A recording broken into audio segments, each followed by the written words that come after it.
대통령께서 기다리잖아. 그리고 지금 돌아갈 상황이 아니다. 그래도 이염 창류시켜. 네. 카카 무고하십니까? 메가더 장군 와줘서 정말 고맙소. 여긴 위험하니 일단 피하시죠. 그럽시다. 일단 전황부터 파악하시죠. 북한은 8월 15일까지 남한을 정복한다는 계획을 세워놓았다. 7월 1일에 미국 선발대 스미스 부대가 부산에 상륙하여 7월 3일 오산에 배치되었다. 그러나 미군은 잘 훈련되고 우수한 장비를 갖춘 북한군의 적수가 되지 못했다. 국군과 미군은 밀려 낙동강까지 후퇴하였다. 상황이 급박하게 돌아가자 7월 7일 유엔 안전보장 이사회는 유엔군을 창설하여 참전하기로 결정한다. 7월 14일 경북도지사 간사에 머물고 있던 이승만은 신성모 국방장관과 정일권 참모총장을 호출했다. 신장관 정장군 잘 들어주시오. 나는 오늘 중대한 결정을 내리기로 했습니다. 나의 뜻이 여기에 적혀 있습니다. 아니 전투작전권을 미군에 이임한다고요? 지금은 상황이 급박하게 돌아가고 있으니 좀 더 효율적인 작전을 펼치기 위해서는 이 방법이 최선이요. 정장군 어떻소? 우리 군의 자체 편제라든가 인사권은 보장되어야 한다고 생각합니다. 옳은 말이요. 우리 국군은 어디까지나 우리 대한민국의 군대이니까 우리 국군이 꼭 필요하다고 생각할 수 있는 작전을 우리 뜻대로 할 수 없게 된다는 점도 생각하셔야 합니다. 나도 공감합니다. 하지만 지금 우리에게는 강력한 전투력이 필요합니다. 또한 나는 필요하다고 생각할 때에는 언제라도 작전 지휘권을 되찾아올 것입니다. 이 점을 유의해서 앞으로 미군과 잘 협조하여 이 난국을 헤쳐나가길 바랍니다. 유엔군 사령관은 전세를 획기적으로 바꿀 계획을 세웠다. 적군의 보급로를 차단하는 후방 공격을 계획 중입니다. 좋은 생각이야. 어디가 좋겠나. 서해는 섬이 많아 작전이 힘들고 상륙하기도 번거롭습니다. 그럼 동해 쪽으로. 아니야. 적들도 같은 생각일 거야. 서해로 들어간다. 인천이다. 9월 15일 마침내 메가더는 인천 상륙작전을 감행하여 9월 28일 서울을 수복했다. 드디어 서울로 진군하고 있다고요? 정말 잔인한 이유. 국방장관 수고했소. 그리고 꼭 우리 국군이 해야 할 일이 있어. 서울중앙청만은 꼭 우리 국군이 먼저 탈환하여 태극기를 꽂도록 하시오. 이건 명령이요. 국군은 북진을 계속하여 38선에 도달했다. 이승만은 공격을 계속하여 북한까지 해방시킬 생각이었다. 이에 이승만은 9월 29일 메가더를 만나 38 이복 진격을 제안했다. 그러기 위해서는 약간의 시간이 필요합니다. 아니 왜요? 미국 정부가 메가더에게 38선을 넘지 말고 유엔 결정을 기다리라는 명령을 내린 상태였다. 38선을 넘지 말고 유엔의 결정을 기다리시오.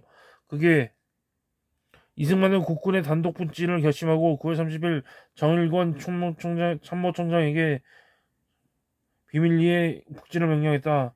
9월 30일 오후 부산 경무대에서 정일권 총장 이하 군수뇌부에게 호출 명령이 떨어졌다. 여러분 38선에 도달한 우리 국군에게 어찌해서 북진하라는 명령을 하지 않소? 38선 때문인가? 아니면 다른 이유 때문인가? 38선 때문입니다. 38선이 어찌 됐다는 건가? 무슨 철조망이라도 쳐 있다는 건가? 장벽이라도 쌓여 있다는 건가? 넘지 못할 골짜기라도 있다는 말인가? 저희들은 대한민국 국군입니다. 유엔군과의 지휘권 문제가 있습니다만 각하의 명령을 따라야 할 사명과 각오를 갖고 있습니다. 38선 돌파는 시간 문제입니다. 명령을 내리신다면 여러분의 의견을 나에게 용기를 주셨습니다. 나는 메가더 장군에게 우리 국군 지휘권을 내가 자신해서 넘긴 것입니다. 따라서 되찾아올 때도 내 뜻대로 할 것이요. 그러한즉 대한민국 국군인 여러분은 대한민국 대통령의 명령만 충실히 지켜주면 되는 것이요. 이것은 나의 결심이고 나의 명령이요. 명령 국군은 즉각 북진하라. 국군은 즉각 북진하라. 역시 그럴 줄 알았습니다. 오직 통일밖에 모르시는 분이시니.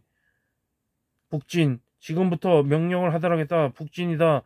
38선을 돌파하라. 38선은 이 순간부터 없어진다. 국군은 10월 1일에 38선을 돌파하여 10월 10일 원선 탈환에 이어 10월 20일에 평양을 수복했다. 24일 메가더는 국경까지 추격하라는 명령을 내렸다.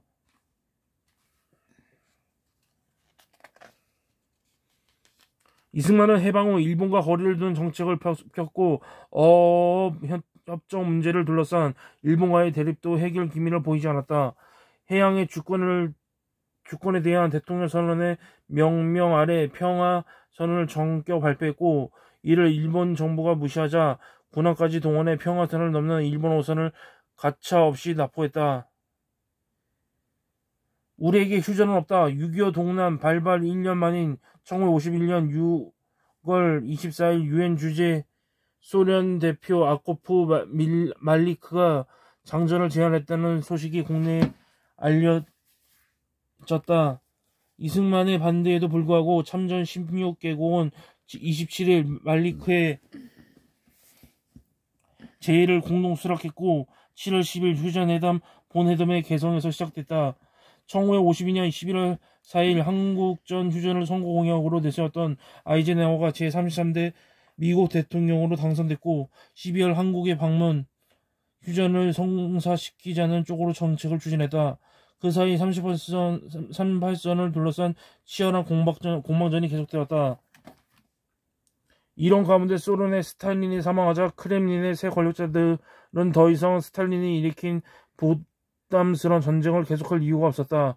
휴전회담이 시작된 지 1년이 지나고 진전이 없자 1952년 11월 2일 미국 대통령 당선자 아이젠하워가 선거 공약을 이행하기 위해 한국을 방문했다. 그러나 방한 일정은 철저하게 비밀에 쌓여 있었고 아이젠하워로부터는 답방에 대한 아무런 연락이 없었다. 이건 아무리 약속일지라도 방문 당사국의 대통령과 국민에 대한 예의가 아니지 않나. 오지 않을 모양입니다. 돌아가시는 게. 아이젠하워가 무례한 태도에 화가 나 이승만은 즉각 아이젠하워에게 메시지를 보냈다. 기아가 이곳에 오지 않는다면 본인은 아이젠하워가 한국을 방문하고 돌아가면서 한국 원수에 대한 예의를 하지 않고 떠난다는 사실을 전 세계에 공표할 생각이다. 결국 아이젠하워는 마지못해 잠시 경무대를 방문한 후 한국을 떠났다. 3월 28일 북한과 중공 측은 부상 포로 교환에 동의하는 동시에 전반적으로 포로 문제를 다시 다루고자 제의해왔다. 휴전 회담이 다시 본격화된 것이다. 이승만은 미국이 한국을 제쳐놓고 자기네 마음대로 정전 문제를 다루는데 불만이 이만저만 아니었다. 이런 형편 아래에서는 도저히 정전을 할 수 없어. 이게 항복이지 어디 정전이야. 아이젠하워에게 전하시오. 중공군의 북한 잔류 허용을 전제로 한 휴전이 성립된다면 한국군은 유엔군 사령관 지휘하에서 철수시키겠다고. 1953년 6월 18일 전시작전을 유엔군 사령관에게 이관을 했기 때문에 군을 움직일 수 없었던 이승만은 현병 사령관들에게 명령하여 유엔군이 관리하던 포로 수용소의 문을 강제로 열고 북한으로 송환을 반대하는 북한군을 포로들을 석방하라고 지시. 이에 따라 국군은 유엔군 초병들을 감금 또는 무장해제시키고 포로 약 3만 명을 풀어주었다. 이는 미국이 포로 문제에서 양보하고 적당히 공산군 측과 합의를 본 뒤 서둘러 한국을 떠나려 한다면 한국군이 단독으로 북진하여 휴전협상을 깨겠다는 각오를 보여주기 위함이었다. 이승만의 방공 포로 석방 소식은 각국 언론을 통해 세계로 타전됐고 공산군 측은 이를 빌미로 휴전회담을 중단했다. 이건 미친 짓이야. 휴전을 원하던 미국의 아이젠하워 행정부를 비롯한 영국 등 참전국에게는 악몽이 아닐 수 없었다. 이승만의 방공포로 석방 등 벼랑 끝 애교를 펼친 결과 아이젠하워는 한미 상호 방위 조약을 체결했다. 이승만은 상위 방위 조약을 체결을 위해 방한한 댈러스 미국 국무장관에게 가능한 한 강력한 as strong as possible 조약을 체결하고 싶다고 말했다. 고집센 허풍쟁이 노인인 줄 알았는데 보통이 아니군.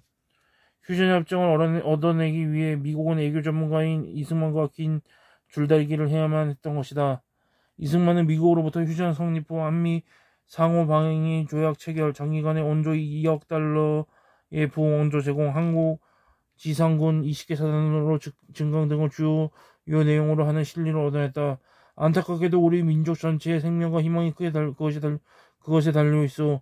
소련과 중공이 함께 북한을 적극적으로 지원하고 있는 엄연한 현실에서 미국은 한국이 도움을 요청할 수 있는 유일한 the only 국가입니다.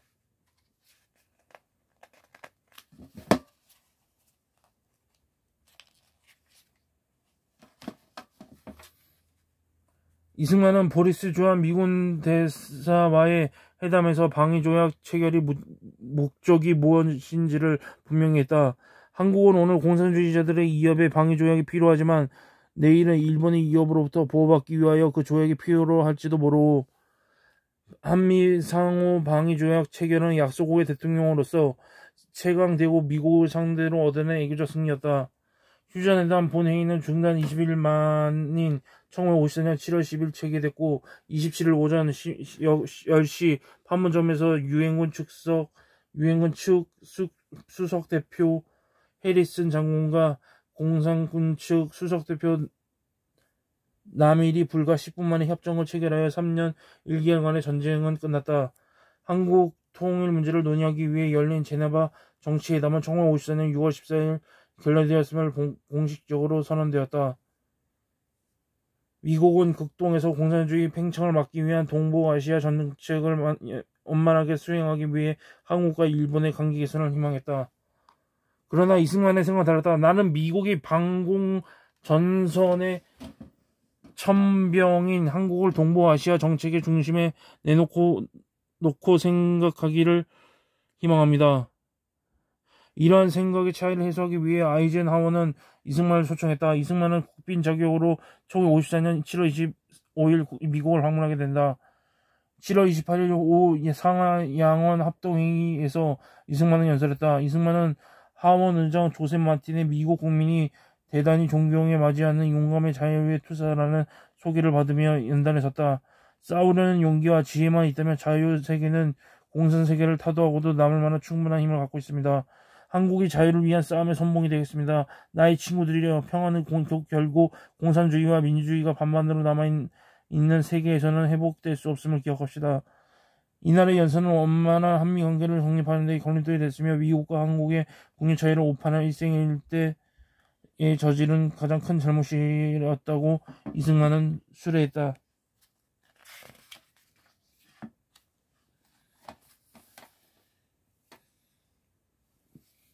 7월 30일 백악관에서 아이젠하워와 2차 정상회담이 열릴 예정이었다. 아이젠하워는 한국과 일본의 태평양 동맹에 묶을 공동선언문을 발표하게 할 작정이었다.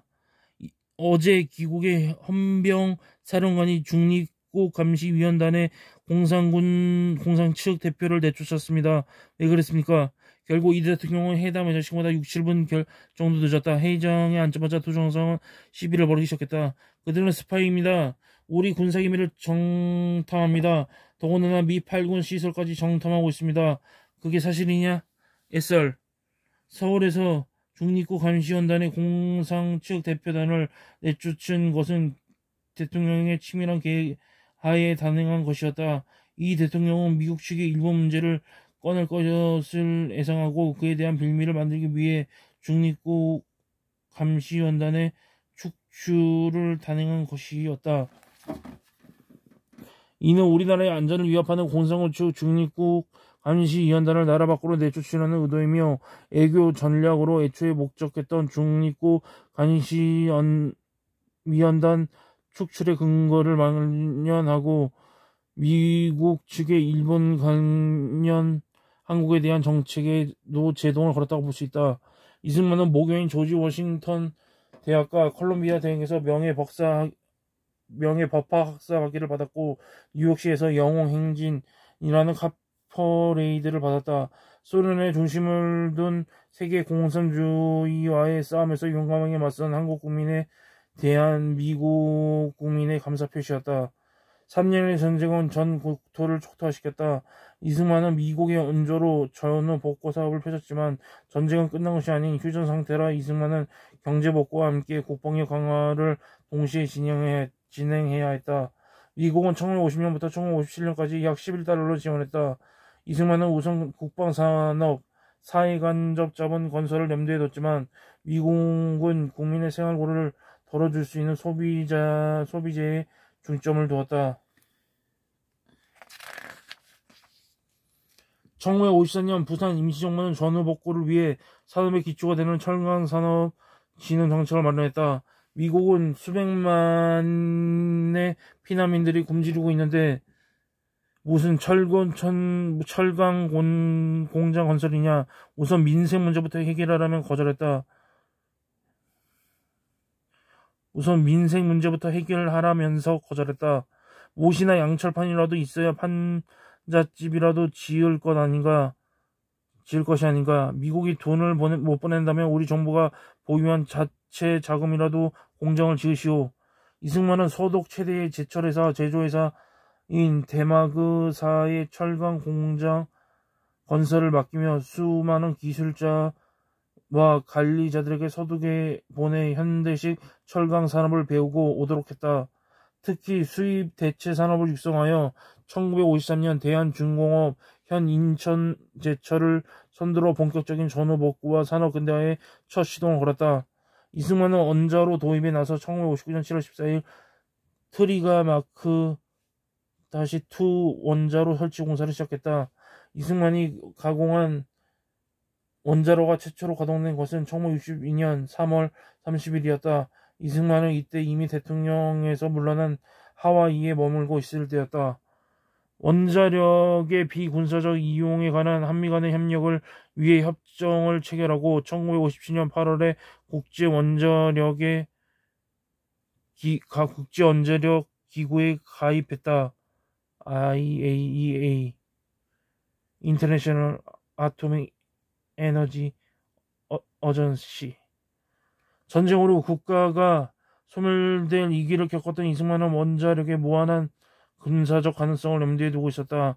이승만은 미국의 지원금을 어렵사리 돌려 954년 7월 동국제강, 1955년 3월 한국유리공업, 1955년 충주 비료공장, 문경 시멘트 공장을 건설했다. 이승만의 비료공장 건설은 중하공업국으로 발돋움할 수 있는 기틀을 마련했다. 이는 장기적으로 사회 간접 자본의 건설에 밑거름이 됐다. 이러한 이승만의 노력으로 1957년까지 전후복구는 완전히 마쳤다. 열심히 하고 있구만. 각하, 우리 민족은 언제쯤 남부럽지 않게 살 수 있겠습니까? 아직 모르네. 한 30년은 더 걸릴 것에. 그때까지는 지금처럼 바쁘게 열심히 살아야 할 것에. 이승만은 신생 대한민국의 체제가 안고 있던 가장 큰 어려움은 나라 안팎의 공산주의자들로부터 국가의 생존이 위협당하고 있다는 것이라고 생각했다. 그 때문에 이승만은 강한 방공 정책을 시행하지 않을 수 없었다. 나는 개인의 자유보다 나라 전체의 자유가 더 중요하다고 생각합니다. 따라서 북한 공산주의의 위협이 있는 한 자유는 제한되어야 한다고 생각합니다. 이승만은 시벌의 공산주의자들이 여순만란 사건을 일으키자 서둘러 국가보안법을 제정했다. 그러나 날이 갈수록 야당과 언론의 정보 비판은 강해지고 그 혁신계 노선의 진보당 간부들을 간첩 혐의로 체포하였으며 1959년 7월 31일 진보당 당수인 정봉암을 처형하였다. 이승만은 반정부 세력을 규제하기 위해 1958년에 신국가보안법을 제정하려고 하였다. 민주당 의원들은 신국가보안법이 간첩의 개념을 확대하려는 것이라고 비난, 회의 진행을 막기 위해 국회 의사단을 청구했다. 자유당 의원들은 1958년 12월 24일 밤 경찰들을 동원하여 농성원들을 밖으로 끌어내고 단독으로 법안을 통과시켰다. 그러자 비판론이 들끓었고 미국도 대사를 소환하여 불만을 표시했다. 이승만은 새로운 국가보안법에 따라 1959년 2월 5일 정부의 비판적인 의사도 장면 부통령이 호의적이던 가톨릭계의 경향신문을 압수수색하고 4월에 배관 조치했다. 한편 대통령 선거를 앞둔 1960년 2월 15일 신병치료차 미국에 간 야당의 대통령 후보 조병옥이 워싱턴 월터 리드 육군 병원에서 사망하고 말았다. 그의 죽음으로 민심은 더욱더 뒤숭숭해졌다. 이러한 이기 상황에서 1960년 3월 15일 정 부통령 선거가 실시되었다.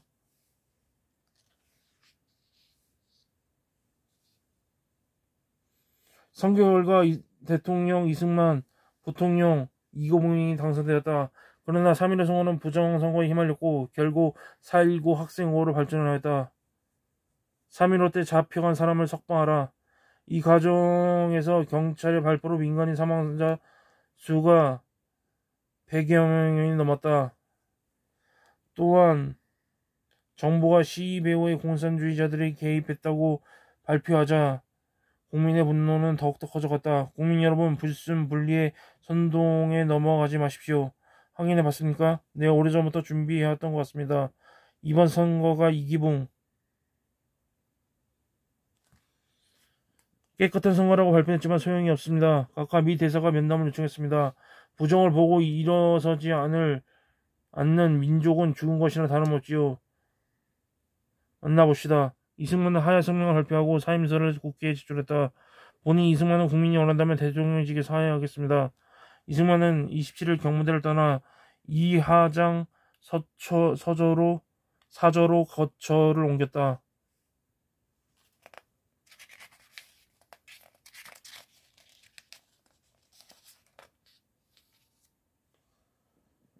허정 가도정부에서 이승만 내에게 휴양을 위해 잠시 하와이에 다녀올 것을 권유했다. 이승만 부부는 5월 29일 호놀룰루 공항에 도착했다. 한 달 정도 지낼 것이라 생각하고 갔다는 온갖 옷가지만을 챙겨왔다. 교포들은 이승만이 잠시 일을 머물 것이라는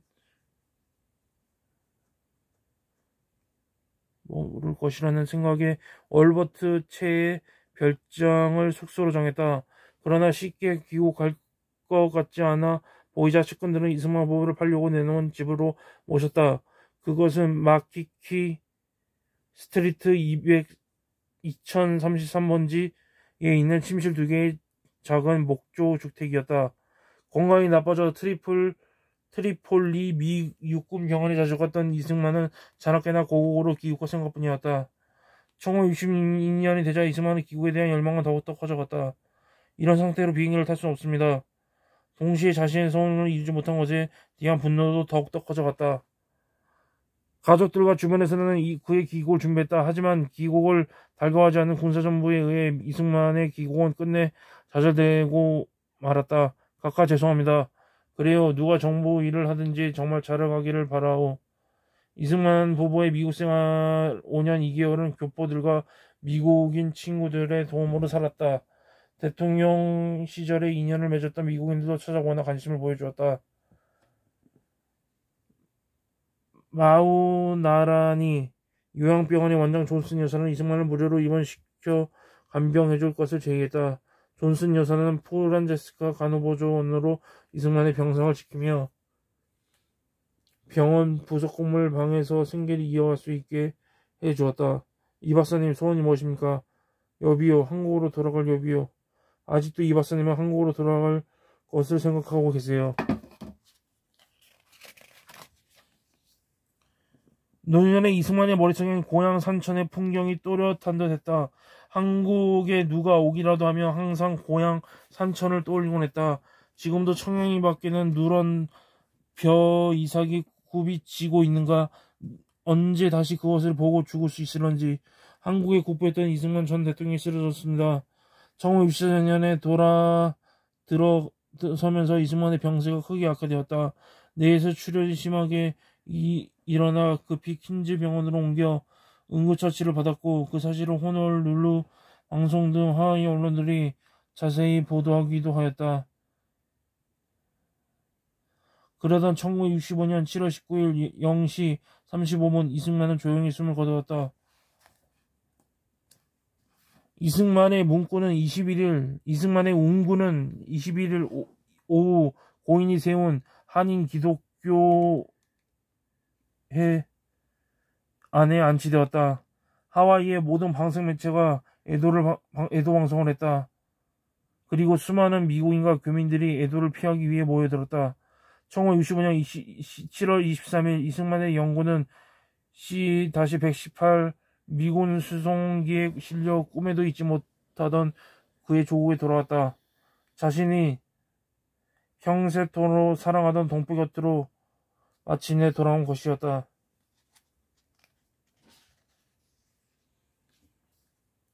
박정희 정부는 장례를 국민장으로 할 것으로 종용했으나 프란체스카는 가족장을 선택했다. 7월 27일 이승만의 운구는 그의 모교인 배제 고등학교 학생들이던 574개의 만장과 함께 그가 평소에 잘 나가던 정동 제1감리교회로 옮겨졌다. 자동차 편으로 동작동 국민묘지까지 갈 예정이었으나 거리에 인파가 너무 많아 차량 운행이 불가능했다. 운구는 모자 7시간의 도보 끝에 동작동 국립묘지에 도착, 연결식을 마치고 이승만 국립묘지에 영원히 잠들었다. 에필로그. 나라는 약했지만 이승만은 강한 지도자였다. 이승만의 국제적 중요성이 얼마나 컸나 하는 것은 그가 유학생 자격으로 미국 땅을 밟은 1904년부터 하하이에서 죽은 1965년까지 뉴욕타임스에 게재된 관련 기사만도 무려 1256건에 이른다는 사실로도 알 수 있다. 이승만은 대륙 문명권에 속했던 우리 민족을 해양 문화권으로 확실하게 편입시켰다. 다시 말해 이승만은 문명사적 전환을 주도한 인물이었다. 또한 이승만은 전 한반도의 공산화를 막은 자유민주주의자였다. 우리 대한민국이 오늘날의 자유와 번영을 누리게 된 것은 구한말부터 형성되어 온 문명 개화의 꿈을 국가 차원에서 실현한 개화파 지식인 이승만의 공로였다. 이승만이 그처럼 어렵게 만들어 놓은 토대 위에서 대한민국 국민과 그 지도자들은 오늘날 자유와 번영을 이룩해낸 것이다.